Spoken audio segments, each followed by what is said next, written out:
Good morning, everyone. My name is Ronald White, and I'm an alcoholic. Welcome to the Sunday morning, never too early Big Book Workshop on Zoom. For those who care to, please join me in a moment of silence to remind us why we're here, and for the alcoholic or addict who still suffers.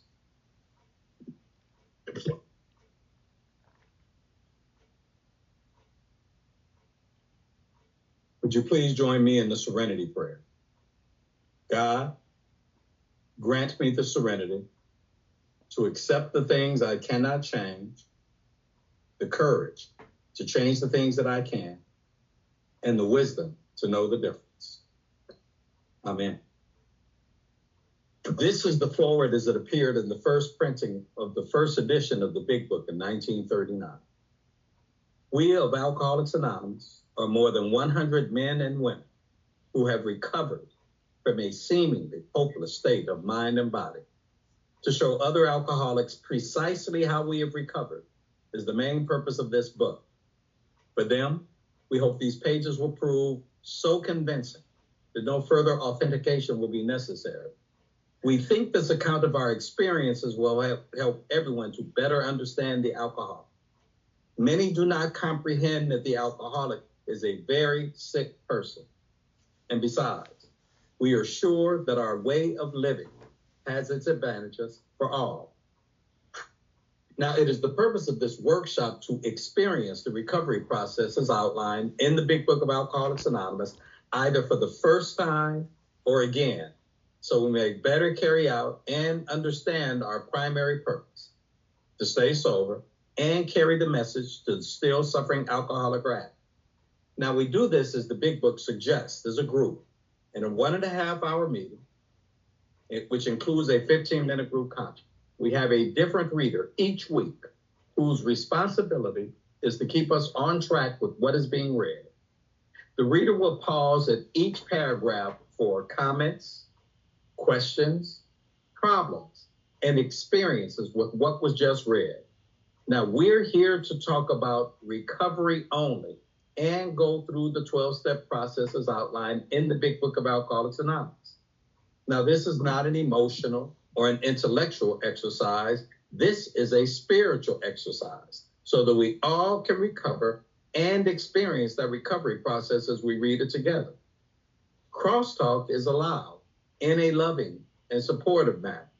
Please try to relate your experiences only with your questions or your comments. Could you please repeat after me? Please, God, let us put aside everything we think we know about ourselves, our disease, this process, and you, God, for an open mind and a new experience.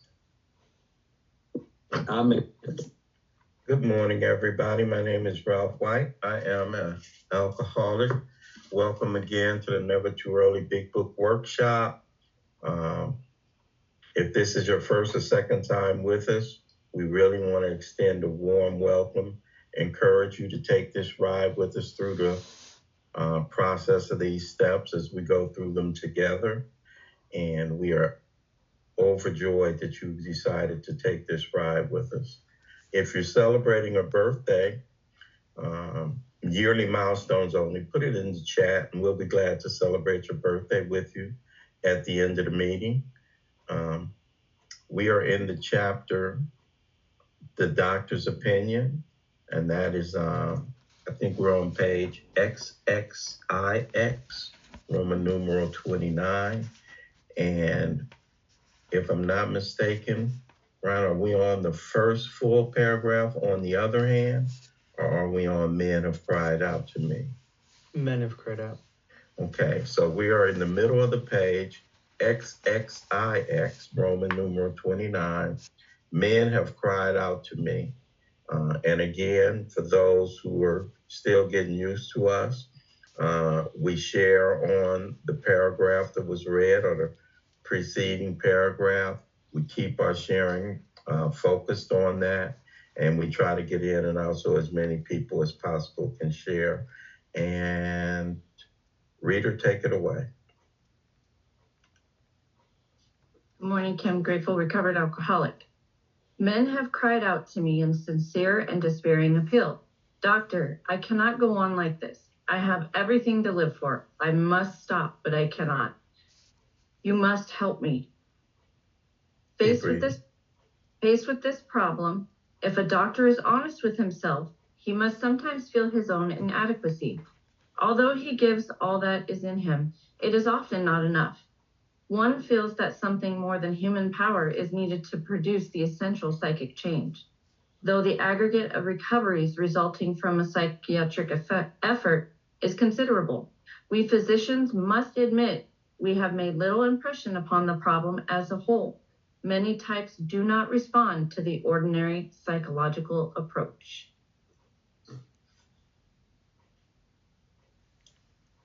Ronald White, alcoholic. So last week we had read about the doctor's theory about there being an allergy to alcohol for chronic alcoholics. We read about how he said frothy emotional pills seldom suffices. We read about how he talked about if anybody has any doubts about him being a doctor, talking about how their ideals must be grounded in a power greater than themselves, stand in his shoes, see the tragedies that happen in the lives of alcoholics, and they would not question the person who might be questioning him, wouldn't question the fact that he's backing this new movement, which seems to do more for the rehabilitation of alcoholics than anything else he's ever seen. And then he gave us the paragraph about men and women drinking essentially for the effect produced by alcohol. And then he described the whole cycle, doing it until trouble starts, not being able to recognize the truth from the false, alcoholic life being seeming like the only normal one, drinking to get rid of this feeling of irritable, restless, and discontent. And once I start to drink, then the allergy occurs, the phenomenon of craving. I'm on a run, the well-known stages of a spree, he called it. And then I'm on a run, emerging remorseful, promising I'm never going to do it again. He said it's repeated over and over again. As that person can have what he called a psychic change, very little hope for their recovery.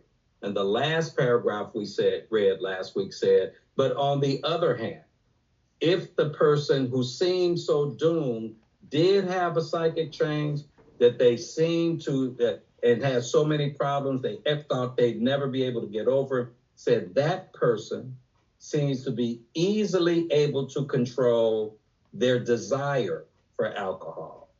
And the only effort necessary being that they had to follow a few simple rules. That's where we left off last week. And so now he kind of segues now into, all right, let me kind of like, I'm going to talk to the doctors. I'm going to talk about this thing about why we doctors don't seem to be able to help.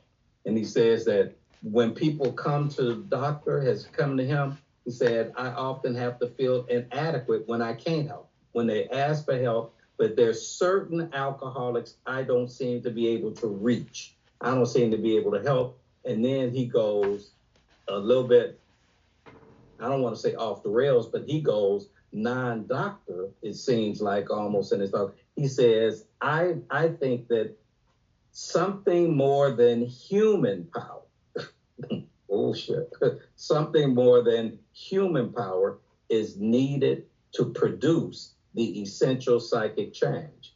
And he said, though the combination, that's the aggregate, though the combined totals of, we got some psychics got this approach, we got some that have this approach, some other ones have a different approach. If we were to combine all of those different approaches together, it might be some recoveries, but you put them all together and we've still made little impact on the problem as a whole, because a lot of folks don't seem to respond to all these different psychological approaches.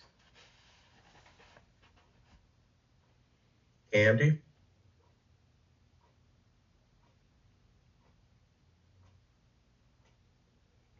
everybody. I'm Candy. I'm an alcoholic. And as I was reading this, I was just thinking about, can you hear me? Yes.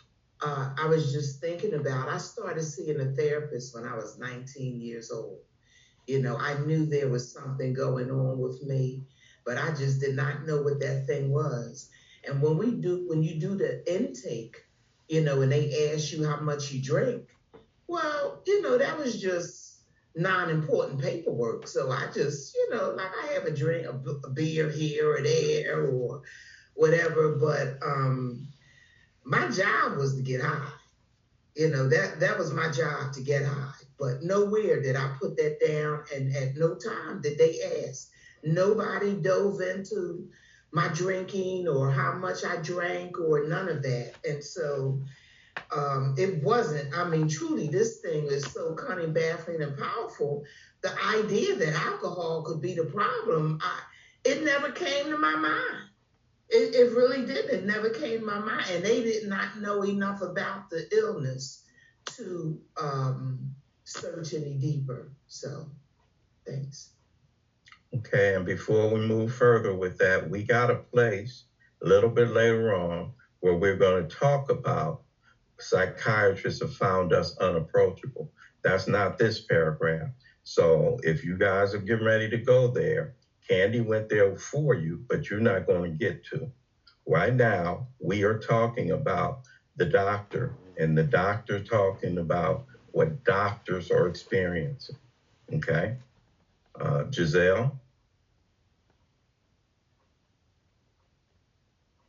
Good morning, everyone. Good morning, everyone. I'm an alcoholic. My name is Giselle. Good to be here. Good to be back. Something more than human power is needed to produce the essential psychic change. You know, I spent 38 years before this period of sobriety being around a program. And that meant for me coming to meetings late and leaving early. Never fellowshipping, never anything other than that. I was doing my work in this program elsewhere. What that sentence tells me is that something more than even the group is needed, because the group is human power. The fellowship is great, but I need something more than meetings. Thank you. Karen?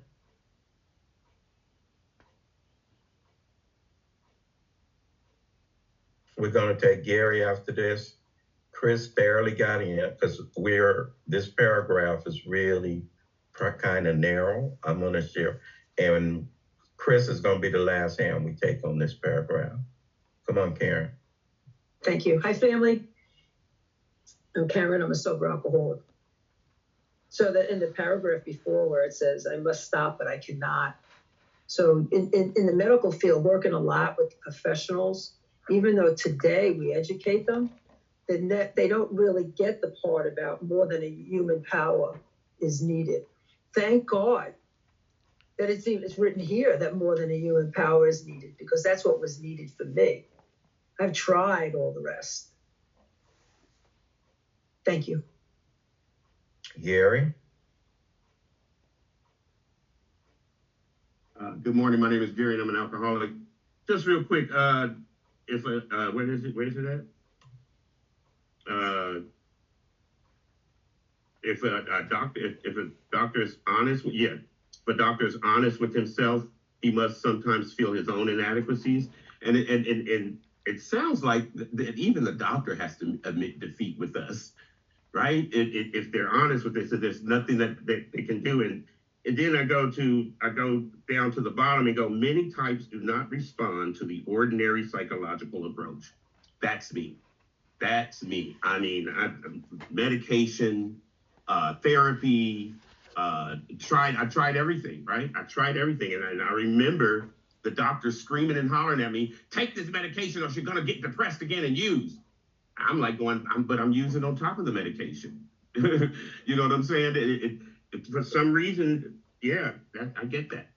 That's all I got. Chris? Buddy, I'm Chris, alcoholic, sober date July 29th, 1981. Look, this more than human power is needed. When I first came across that, to me, that was the, this thing might work. I saw the power in y'all, some power, but it wasn't human power. You know, it was like I knew there was some spirit, something spiritual, something going on. And to me, that was like, okay, well, maybe that can, because I knew I had tried, you know, like y'all, everything. And I'd gone to clergy, I'd gone to therapy. I mean, they were trying to do, I had people, you know, prayer meetings, praying over me, hands laid, you know, all kinds of stuff. And when the program, when I realized it was trying to help me to get to something greater than all of us, or than any one individual, it was hope. And even though I didn't know, you know, I had to do it if I was going to find out. So it intrigued me. For me personally, that's what it did. It didn't run me off. It ran me back in. Thank you. So let's frame where it is that we are. And I can appreciate, because we are very, very accustomed, and it's a good thing, to looking and finding myself in this book, finding where I am. But sometimes, if I'm not careful, I'll lose essentially what this paragraph is really talking about. I'll get caught up in one aspect of how I see a phrase that I see in here and how I relate to it, and I'll miss the whole thrust of this paragraph or what. So remember, we're in the doctor's opinion. We're in the doctor's opinion. We're not in Bill's story. We're not in the stories of necessarily. So we're talking about the doctor and some of what it is he has to say. And so some of what it is he has to say has to do with his work, has to do with his observations, has to do with some of what he's discovered. Some of it he's sharing with or about the medical community. And some of these observations, if we stand back, oh, okay. So what the doctor is saying is this. I've been getting down for a long time, working in this hospital. Like Ronnie said, he's going back, following some of the stuff he said. He says, so I get people all the time, drunks coming to me saying, I can't keep going. I got everything to lose. And the doctor says, when I get this, me and other doctors like this, we want to help them so bad, because they come to us and they are sincere, they are toe up, and they want to stop. He says, but if I get real with myself, I ain't got nothing. I don't have nothing. When I really get honest with myself, I've been doing this a long, long time. Me and my colleagues in the medical, psychiatric, psychological field, we've been trying to work with y'all for a long time. Although there have been some people that have responded to our stuff, you know, the methods we try with y'all, for the most part, we got nothing. For the most part. So for all of us who are just now approaching the text for the first time, or early on, or especially new people or the rest, what's coming from this is not whether I go, no. What is getting clear from this is, in the doctor's opinion, the doctor is saying he's come to the realization that there's very little doctors can do for us. So there's a level of hopelessness associated also with, what? Doctor, you usually my last resort when I go to somebody with physical problems. You know, I'm toe up, I'm shaky, I'm jittery, I can't put this alcohol down, I can't stop getting loaded, I come to you, and the doctor says, you know, something. But here's the takeaway from this paragraph, the big takeaways. One, I ain't got nothing. The doctor says when he gets real with himself, he realizes he ain't got much. 2, the doctor says a couple of things. Let's read between the lines and let's see where he's taking us. A, he says, something more than human power is needed to produce this psychic change that he referred to in the previous paragraphs. There's something more than human power, Ralph, that you're going to need to turn you around, because it says, Ralph, if you don't have this psychic change, this change from the inside out, this change of attitudes and beliefs that have been dominant, this change that not a physical, but this inside out change. If you don't have that, there's no hope of your recovery. That's the good news. If you have that, maybe you can overcome this thing. That's the good news. The bad news is I can't give it to you. I can't give you this psychic change. The other news, we don't know if it's good or bad, this is the doctor, is something more than human power is needed. Okay. I hear where you're going with that, Doc. Don't know if that's good news to me. But the doctor says something more than human power is needed. Why? Because most types, particularly the real alcoholic, the chronic alcoholic, but most types don't respond to the lay down on the couch approach. Most types don't respond to the behavior modification approach. Most types that are in these squares don't respond to what the doctors had at that time, the belladonna. They don't respond to that. They don't respond to the, come in and see me for an hour every week. Most of y'all don't respond to that. And so that's where we left. The doctor is saying, I see y'all, you heartbreaking. I want to help. I realize I can't help. I realize it's something more than what I got and what you got. Something more than human power is required to give you what you need to have this psychic change. Reader? I do not hold with those who believe that alcoholism is entirely a problem of mental control. I have had many men who had, for example, worked a period of months on some problem or business deal, which was to be settled on a certain date, favorably to them. They took a drink a day or so prior to the date, and then the phenomenon of craving at once became paramount to all other interests, so that the important appointment was not met. These men were not drinking to escape. They were drinking to overcome a craving beyond their mental control.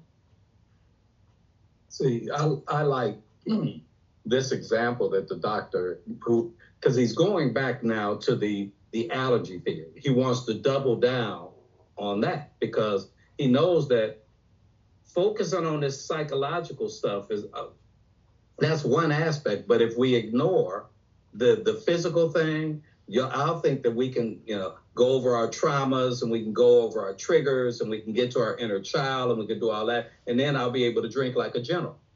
And I'll be able to, you'll be able to drink like a lady. The doctor says no. He said, because I don't believe that it's all about trauma that a person drinks so recklessly or that a person is just trying to escape from some demons or whatever. He says, I've known people, and he has the example of Bill Wilson, one of his patients. And Bill had the business deal that he had put together with these investors and stuff. We'll hear about all this in Bill's story later. But he used the example of somebody wasn't trying to escape, had something good about to happen, had an important engagement that they had to meet the next day, was excited about it, was looking forward to it, but took a drink the day before and then couldn't show up to the deal because they couldn't stop drinking. I don't need Bill's example. I can have my example. I remember being at the spot and I wasn't escaping from nothing. It was payday the next day. And I knew, man, I'm going to get paid. Man, I was at the spot and Arvis, I see you nod your head. You know where I'm going with this, right? Because I started getting loaded. Do you know, I couldn't even make it to I couldn't even leave the spot because once it kicked off, I could not get up. And I don't care that I had a check right across town. I couldn't get to it because the phenomenon of craving had kicked in. So that while there was something still left on that right there, I could not leave. And I was stuck. And so the doctor wants to re-emphasize that I don't care what it is about the psychological, if we don't continue to look at this craving, this thing that happens bodily, we're going to miss part of the important part of the picture. Bodine? Good morning, Everton Early, Nikki P, and I am an alcoholic. What I like about the last part is these men were not drinking to escape. And what I've learned in my experience, my date is July 10, 2017, is that what's good to you ain't good for you. Welcome, newcomer. Keep coming back. I love them too early. Arvis?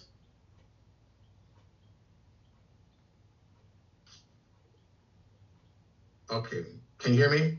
Yes, sir. Okay, my name is Arvis. I'm an alcoholic, and I so much relate to this. I would, back in the 80s, 88 is the first time I came to this program, but it wasn't until 1991 that I got sober. But in that period between 88 and 91, I had several jobs, and I would always tell myself, this time it'll be different, on my own willpower. And I got one job, I got paid on a Thursday. And I swear this time things are going to be different. And it was almost that the steering wheel that I was trying to pass the liquor store was just on automatic pilot, trying to get home, and bored that I wanted to do something different, but I did the same thing all over again. So that whole deal of getting paid on the Thursday, knowing that I had to come back to work on a Friday with being completely penniless. And I did this over and over and over again. And consequently, I lost that job. But my intention was to work. My intention is that I would go to work the next day, but I couldn't. So thanks for letting me share. Marilyn?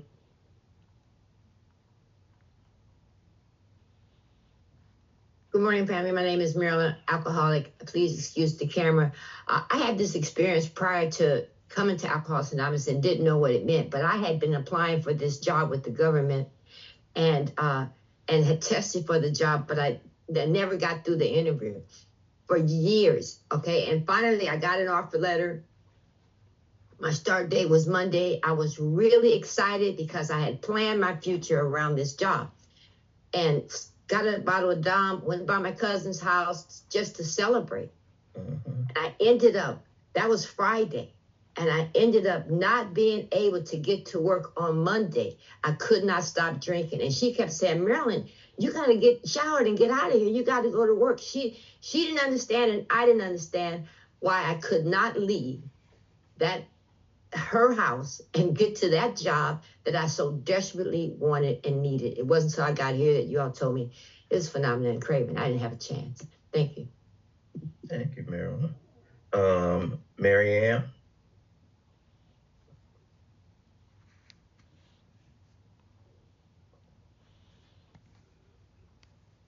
Good morning, everybody. I'm Marianne. I'm an alcoholic in New Mexico.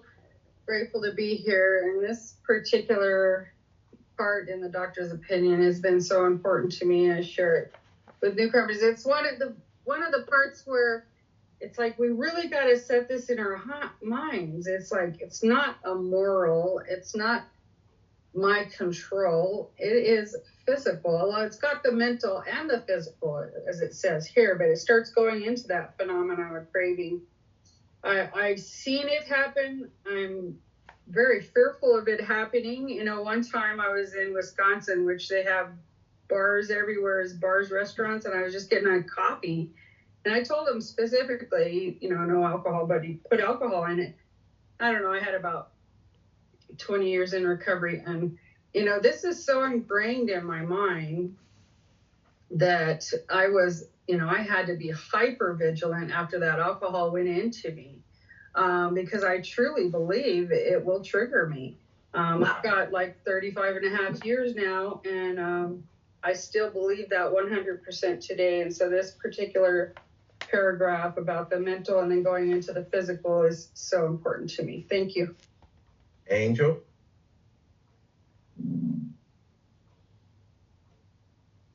My name is Angel, grateful recovering alcoholic.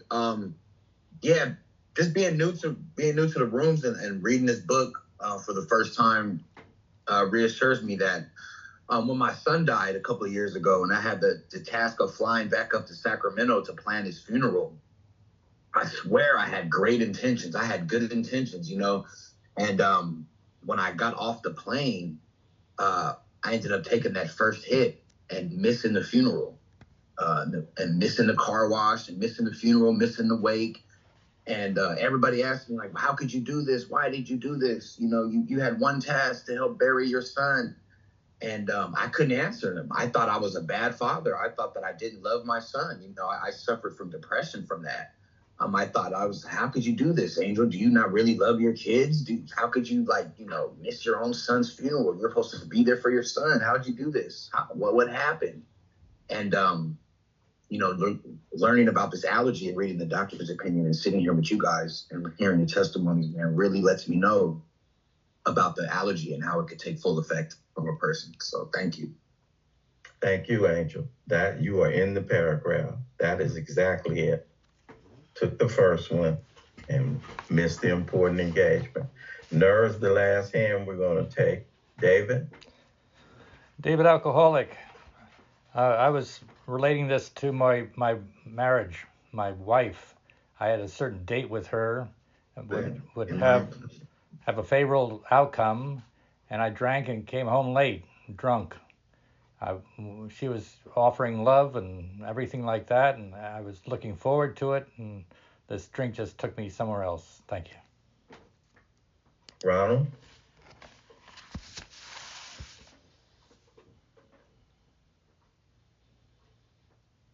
My name is Ronald Maddox, and an alcoholic. And I like this part of the doctor's opinion because it's like he gives a lightweight warranty about what this process is about. Far too many times I had stopped, and I've always went back. And I needed to know that if I was going to do this, was I going to be able to stop it? I didn't want to go back no more. I just stopped, but I couldn't stay stopped. And this is like a little lightweight warranty. We kind of know you'll go back, but we see some hope where people haven't went back right here, and we want you to pay attention to that. So I really appreciate this part of the doctor's opinion. It's like a little warranty. You're getting something different this time. Thank you. Lenora?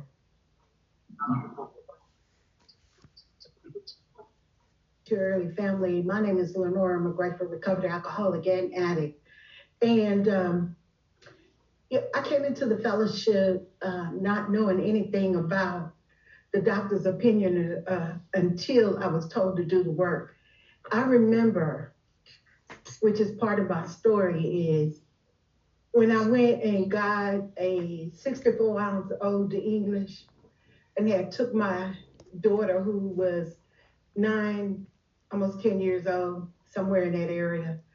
And I went out doing what I had to do, and then came back, got the 64-ounce, took her to a restaurant and say, sit right here, I'll be right back.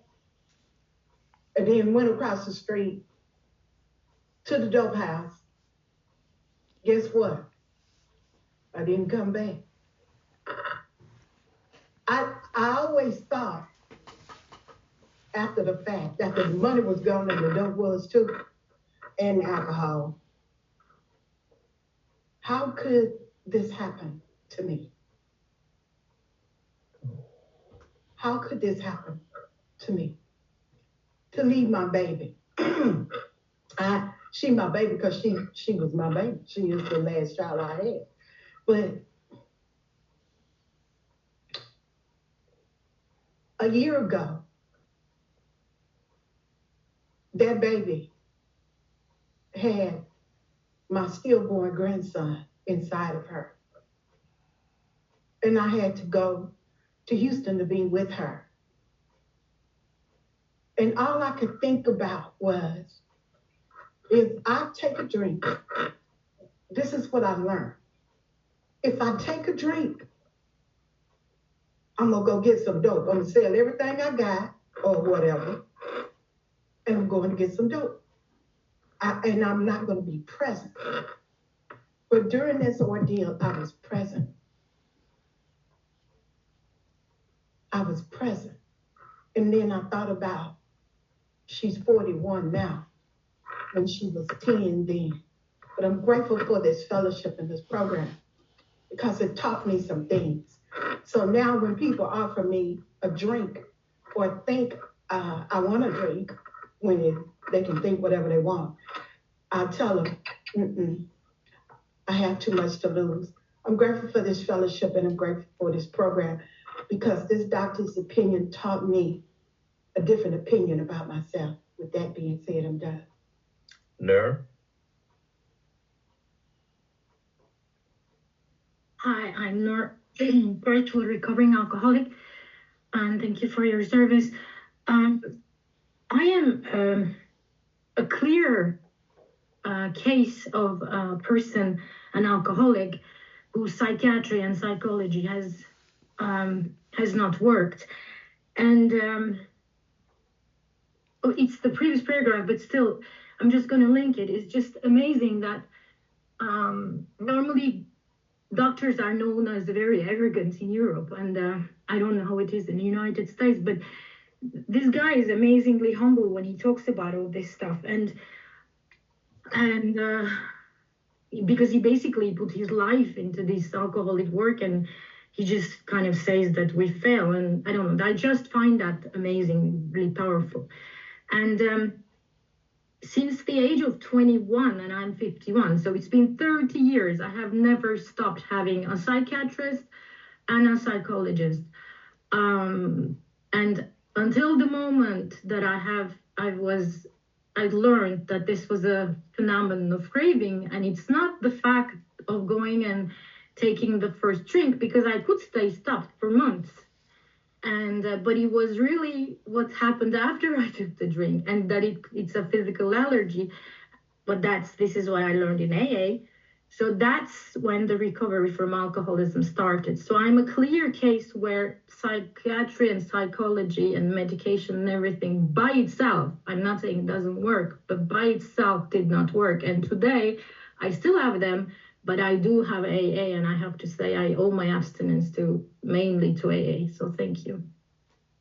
So Silkbirth says, I'm not down with the people who say alcoholism is entirely a problem of mental control. Because we've been doing this for so long, we probably have adopted this way of life. So it's some things that we think about as second nature. We know it's an illness, but before, when I was just growing up or just going through life, or many people that are new coming in probably think, what my biggest problem is, the doctor says, most people think, and he said, I don't agree, that alcoholism is a problem of mental control. Most people thought the problems I'm having with this getting loaded is because I can't bring my willpower, mental control. What I know, okay, you know better than to go out there and do that next one. Or the other thing that's mental control, I'm gonna have two. That's the problem. I know when I go to happy hour, don't get carried away. I'm just going to have two. In my case, I'm just going to spend 20. Mental control. I'm going to determine what it is. I'm not looking for stop, but so the doctor is saying that ain't the issue.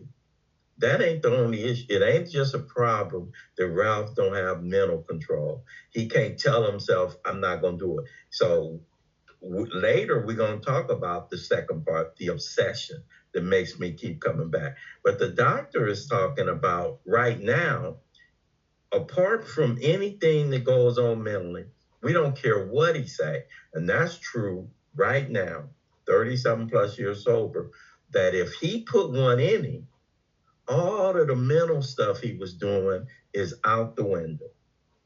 If you put one in him, he said, I have had many men, they wasn't drinking to escape. They wasn't drinking because, they got bad news. They wasn't drinking for nothing like that. They just took a drink, we took a drink. I love what Marilyn said. She was celebrating. I got a good job. This is coming up. Let me take a drink. Ain't no harm in that. Well, that's because I don't know what I'm unleashing. Ain't no harm in that. It's people, I was supposed to be closing on my first house. Me and my wife had saved up this money, and was supposed to be closing on that and meeting some people. I'm celebrating early. I get loaded. But even more, forget that piece. Forget that. I got one of these stories that who was Angel had. I got a daughter getting ready to be born in the hospital. And I got a little time to kill before I have to make it to the hospital. Y'all know. I love it. I forget who it was that said, this is my baby. Lenora, I think. This is my baby. Mama, watch the baby for a minute. I'm going to go over here. I got an hour or two to kill, or I got a hot $20. I'm just going to spend that. And the engagement came. Something happened. So that's what the doctor is saying, new friends. He's saying that no matter what, not tripping, not escaping, not planning to get towed up, not any of that. I got a hot, I'm going to stop over here at my boy Gary's house. I get stuck because I take the first one. I'm going to spend I got a little extra 20. I'm going to spend it, and then I'm going to go handle my business. But I put one in me. Like Angel said, I'm going to bury my son. I got a little time beforehand. I know I'm going to make it to the funeral. It's my son. But I put one in me. So this paragraph here encourages me to look at the times when I put one in me. Not the times I set out to give them free time. No, the times when I put one in me and could not now meet or be at the place I was supposed to be at. Sometimes it's usually just as mundane. I can't show back up to pick up here. I don't know how many people in here have been the parents that showed up and your kids was the last one in preschool or in school. All the other kids are gone and been picked up. Or in my case, sometimes they didn't have to call one of the other names that's on the list because daddy ain't made it to pick up. So those are those kinds of things that we talk about. They took a drink prior to the engagement, the date, the time, whatever, and then this phenomenon great. Oh, that's what happened to me if I'm Angel. I took one and something took over me. Oh, that's what this is talking about. Yes, took one, and now, even though I said I'm going to be at the church, I'm going to be at the wedding, I'm going to be at the funeral, I'm going to be at the babysitters, I'm going to be at the preschool, I'm going to be at mama's to pick her up, I'm going to be at the job interview, I'm going to be at the courthouse, I'm going to be at, even though I said I'm going to be at any and all those places, I took one. And the important appointment was not met. Not drinking to escape. They were drinking to overcome a craving beyond their mental control. My mental control, I'm just going to spend 20. My mental control, I'm just going to have 2. My mental control, I'm just going to stop over here for an hour. My mental control, And now I introduce one into my system. My experience. And the doctor, not the doctor, my experience shows me. Read, reader. There are many situations which arise out of the phenomenon of craving, which cause men to make the supreme sacrifice rather than continue to fight. Okay. Situations which arise out of the phenomenon of craving, which cause men to make the supreme sacrifice rather than continue to fight. I know I got some hands, but before I get the hands, I need to frame the paragraph. Will somebody tell me what you believe the supreme sacrifice is that is referred to in here?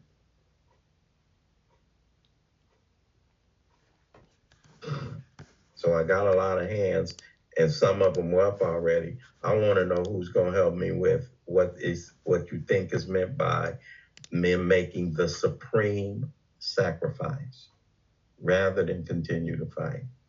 So I'm not going to take any more hands after Regina. Well, somebody got it in after Regina. Tanya did. So in this paragraph, there are two things we're going to talk about.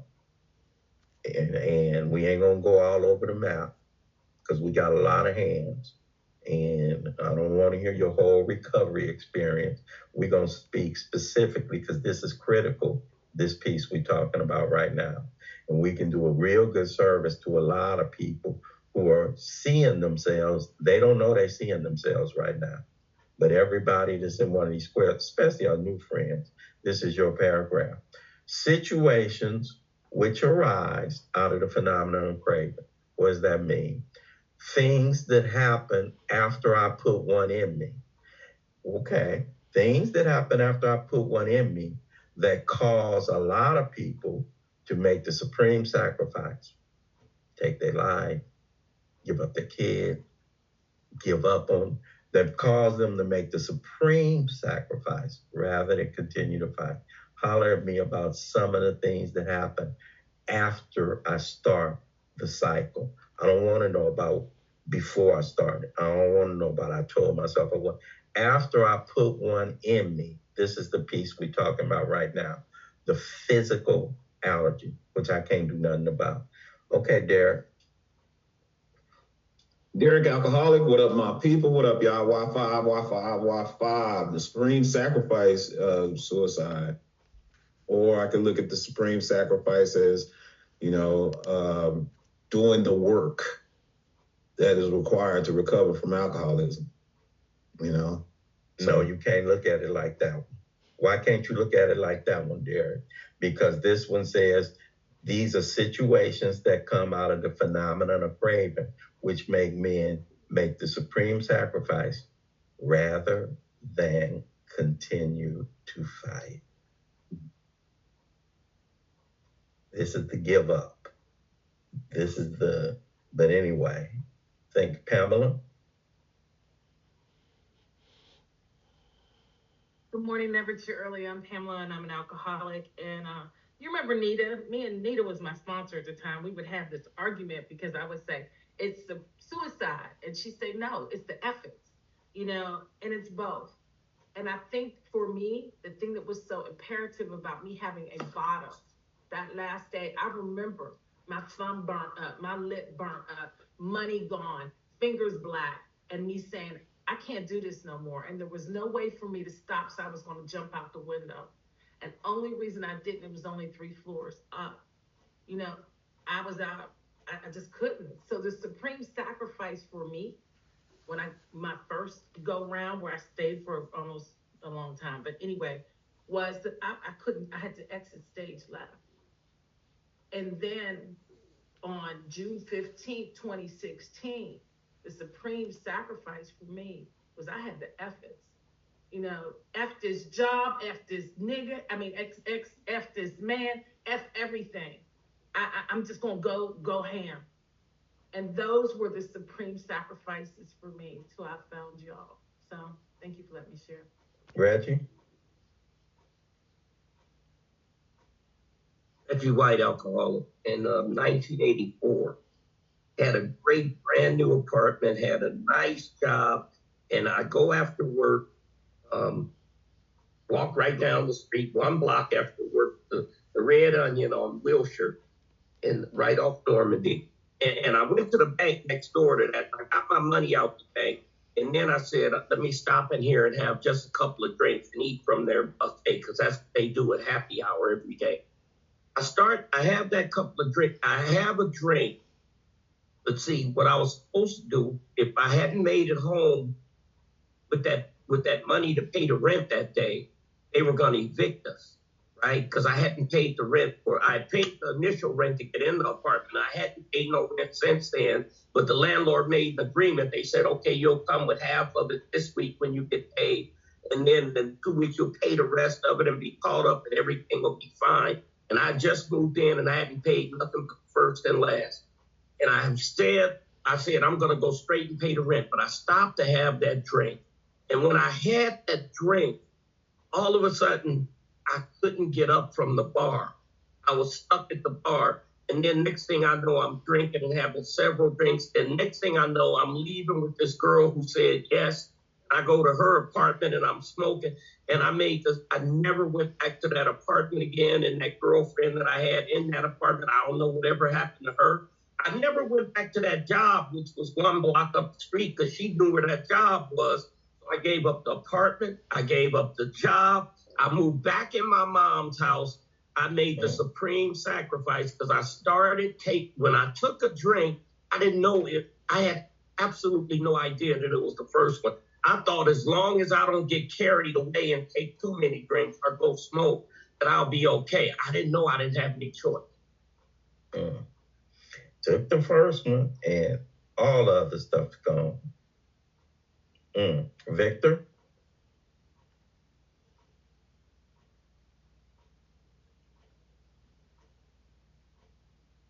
I don't know if y'all understand what the supreme sacrifice is. But for me, I was in Nixon Gardens. The nigga sold me a half a bar of Ivory soap. And I thought it was the shit for $325. And I grabbed it. And then when I went to taste it, that nigga was gone, and that nigga had gave me some soap. This girl had a bag of dope, and she told me if I blow smoke on her, that she was gonna let me smoke all this with her. And my supreme sacrifice, I had to eat some coochie to continue on with, and I couldn't believe I done it. I had my head down until I Thank you, found Victor. Monique. Victor, I'm gonna need you to do a couple of things. A, I'm gonna need you to have you respect this being with your language. That's what A.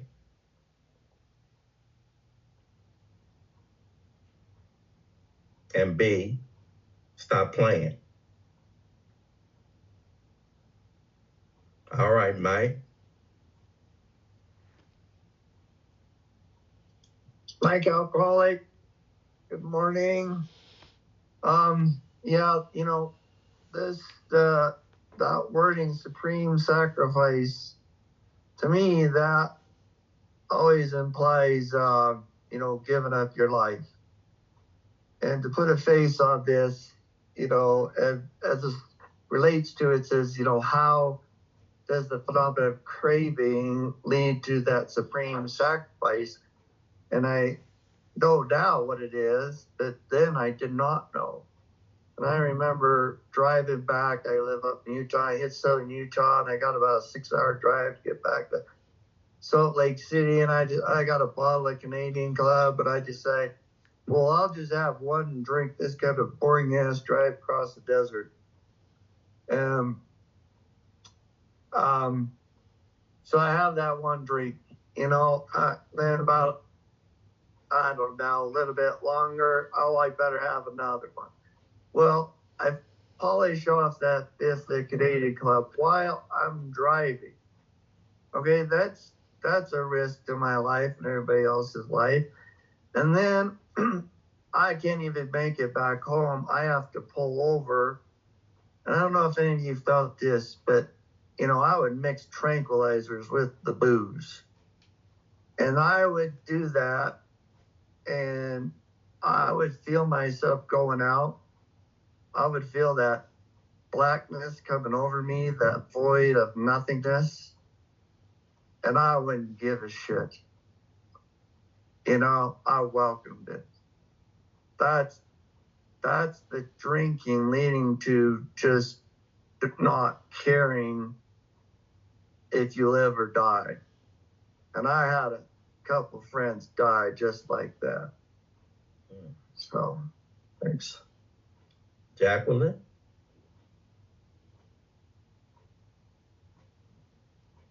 Great afternoon, everybody. Never too early. I'm Jackie. I'm a grateful recovered alcoholic. You know, this really hits home for me, for the supreme sacrifice, because I've never been asked this question, and it just made my heart skip a beat, because I remember when I was trying to fight against my mom for my daughter, my oldest daughter. And I had all the clues put together of what I needed to do. I don't need to be drinking when I go in there. I don't need to be high. And she had summoned me to court. I got an attorney, everything. So that day, I was to show up at court. I took a drink 3 hours before the court time. And I'd already set my mind on shit. I'm not giving her my daughter. I'm not giving my mom my daughter. This is my daughter. But when we got in court and the lawyer looked at me and she said, Jacqueline, what you want to do? I said, give her my daughter. I gave up right then, right there, at that very moment. That's the supreme sacrifice. Rather than fight, I gave my mom my daughter. And my mom kept my daughter away from me so long, my daughter really didn't even know me. And I said, that's my own fault. But I drank anyway. I'm glad I'm here. We can mic drop on that paragraph right there, Jack. Now that one, I felt that one. Whew. No, I want my daughter. Took that drink. Whew. Girl, Jackie, I want you to do one thing. Stay your ass here with us, please. You don't do good drinking. Whew. I felt you. Carol?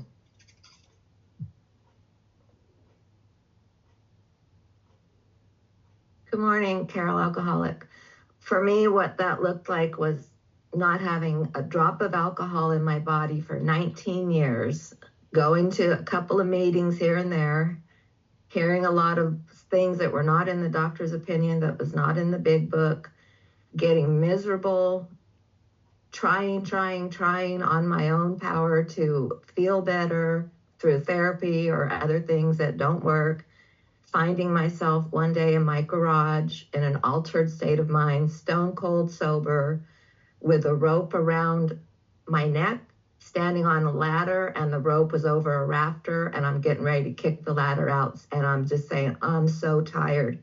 I am so tired, I give up, I cannot fight anymore.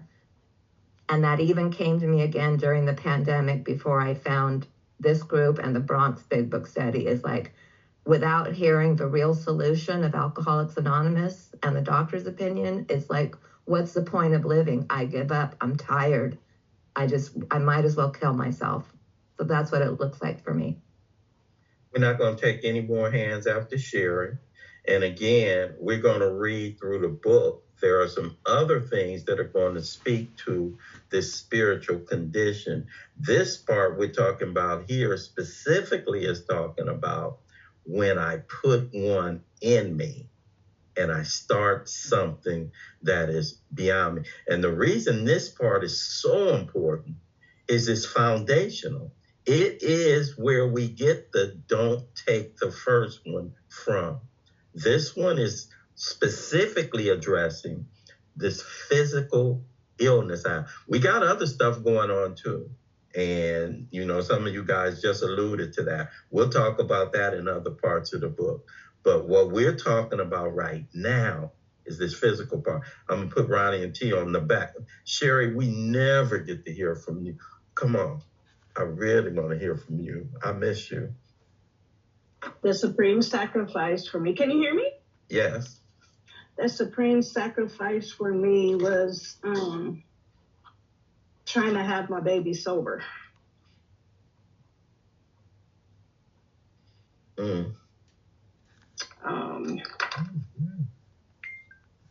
Being away from it for a minute, but something came up and I stopped at the spot and got high. So I wasn't able to have my baby sober. That's the supreme sacrifice for me. Wow. Wow. Want to have my baby sober, but some put that first one in me. Coach Mike?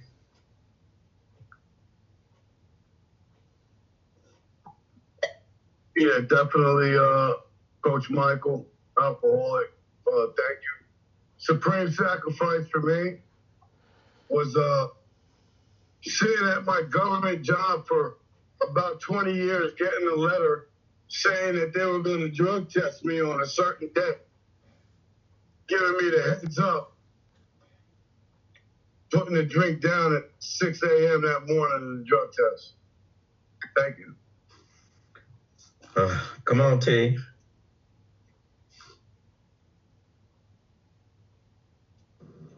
Good morning, Trace Alcoholic. I gotta get out of here.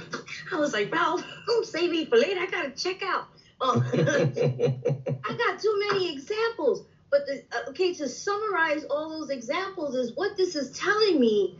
The supreme sacrifice comes after. So that means after I drink, I start saying shit like, I don't need to pay the rent. I mean, I don't know, y'all. I start saying shit like literally after I drink. I don't know if you rationalize and justify the reason why I'm willing to give up the very thing that's so important. Like, I am the maid of honor at my father's wedding, and all of a sudden I go to the bathroom and smoke, and I make the supreme sacrifice. I literally convince myself I don't need to fucking be at the wedding.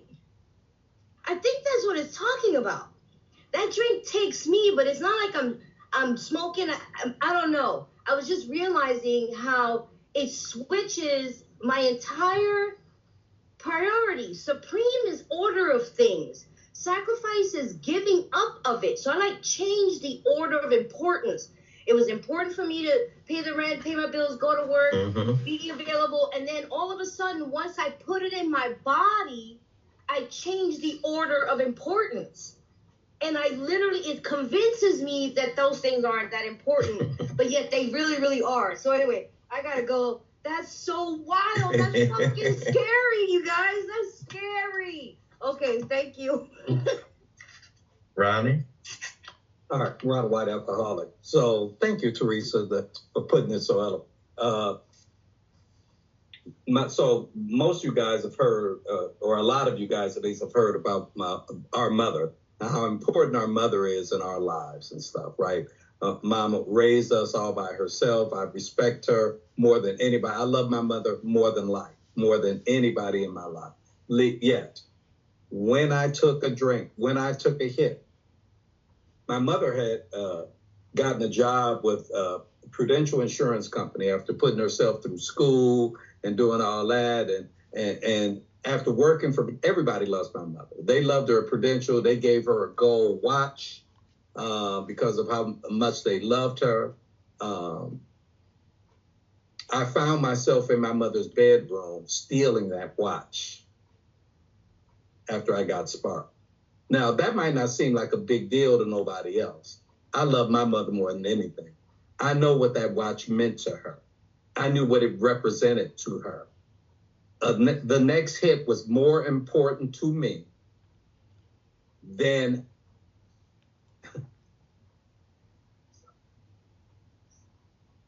I was in my mother's closet on my knees, rummaging around in her shoes, trying to find 3 or 4 pair that I thought she might not miss.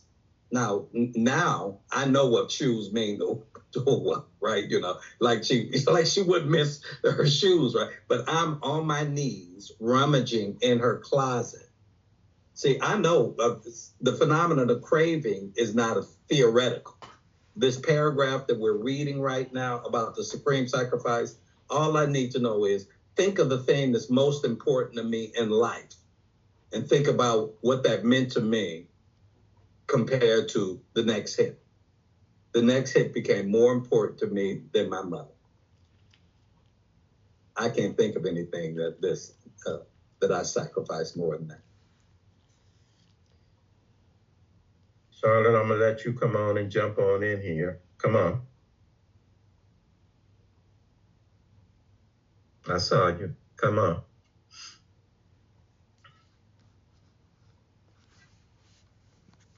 Charlotte, you can't unmute. You still muted? Okay, there I go. Okay. Charlotte, addict, alcoholic, and my supreme sacrifice when I think back was selling my mom stolen money orders to get the next one. Come on, David. I'm gonna let you in. I think I had seen you and you fell out too. Come on. Thank you, Ralph. My name's Dave. I'm an alcoholic. Ralph, thank you for your service. You're doing a wonderful job, if that means anything to you. And I'm in Cleveland, Ohio. I got sober in Akron, Ohio in 1979. That don't mean nothing except I was blessed, right? Because I got sober and I was in Akron. Supreme sacrifice has always meant to me, because we all are going to sacrifice if we have phenomenon of craving. Different things, different avenues. It's that I know I'm going to friggin' die, and I still do it anyhow. I had a friend, did 5 years and died in the parking lot of the penitentiary because he had phenomenon of craving too. Thank you, everyone.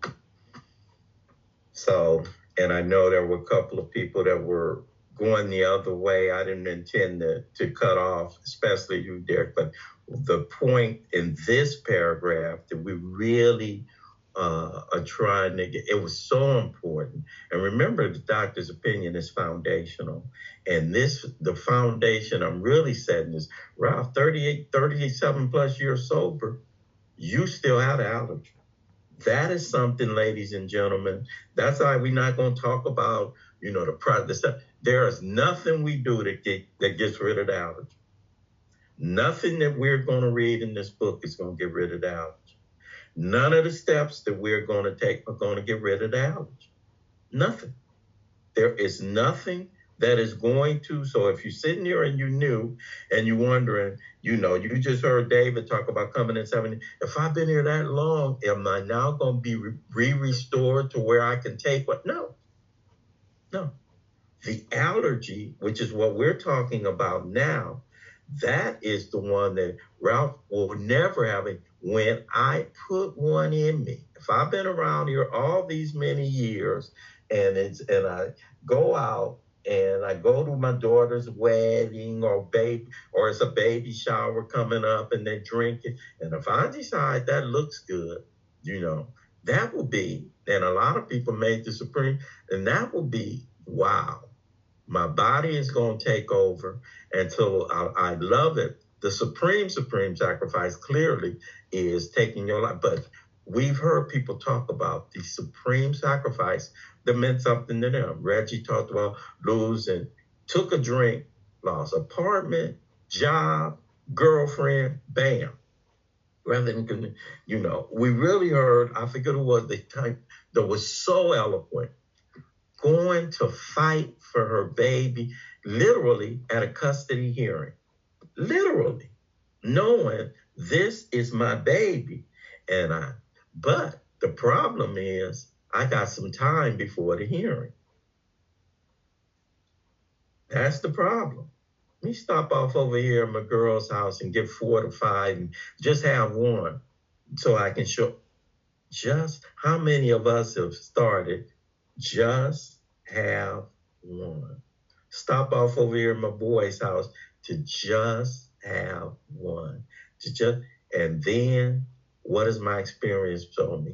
I didn't know my experience showed me that. I thought I was stupid. I thought I changed my mind. I thought, what happened? I went in here saying I was just going to spend 20. I changed my mind and spent those every time. So this piece, you guys, that's the reason we're really staying on the consequential piece of what happens when I put that one in me.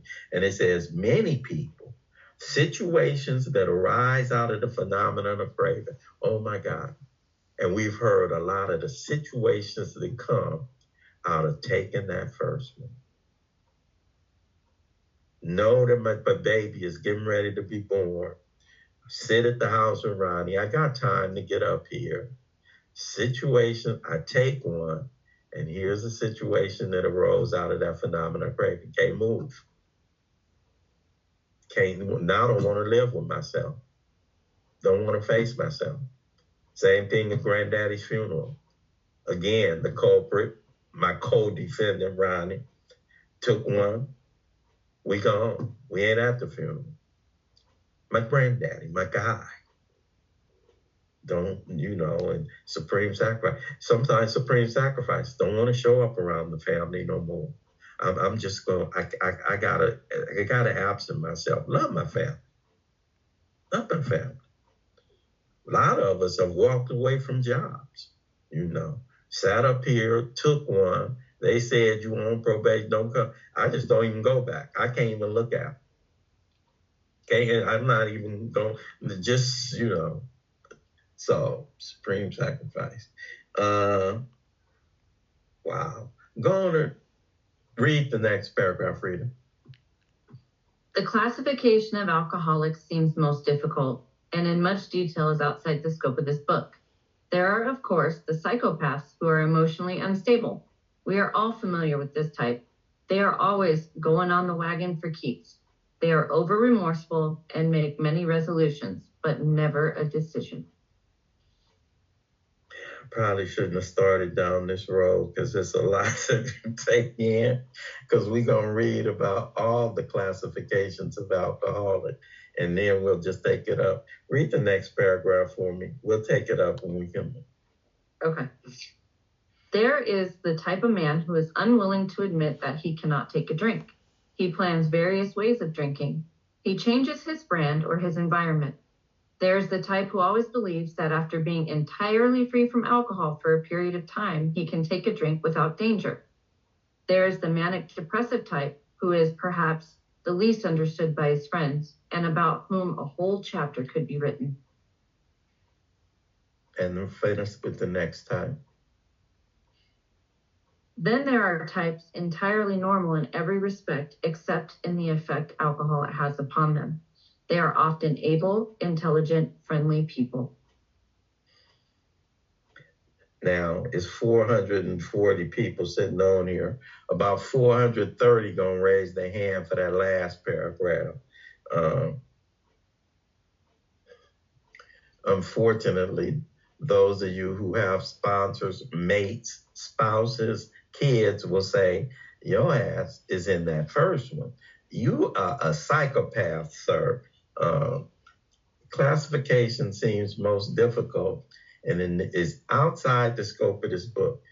Okay, if it's outside the scope of this book, then the doctor proceeds to write about it inside the scope of this book. So he says, I shouldn't be doing this, but I'm going to do it anyway. And he gives rough sketch. This is the doctor in a very rough way. These are not, so when folk read these, he's given us, when I read this, I look at it and I can find myself in various parts of each one of these descriptions. What I think is the most useful, though, is to see some of the thinking and some of the characteristics that I display when it comes to my drinking. I find myself in some places, I was never going on the wagon for keeps. I don't find myself in there at all. I'm not that guy. Some of y'all were pipe breakers. Some of y'all were, I'm not doing this. I never was on the wagon for keeps. Never. Even when I got to the program, I didn't think I was coming for keeps. Damn it. So we got a lot to go through next week. We're going to probably have to reread all that. I'm going to take the first man's hand to read next week. Thank you so much, Kim. The first man's hand to read next week will read. Coach Mike, you got it. Coach Mike will be reading next week. He know the drill. Get here early. Okay.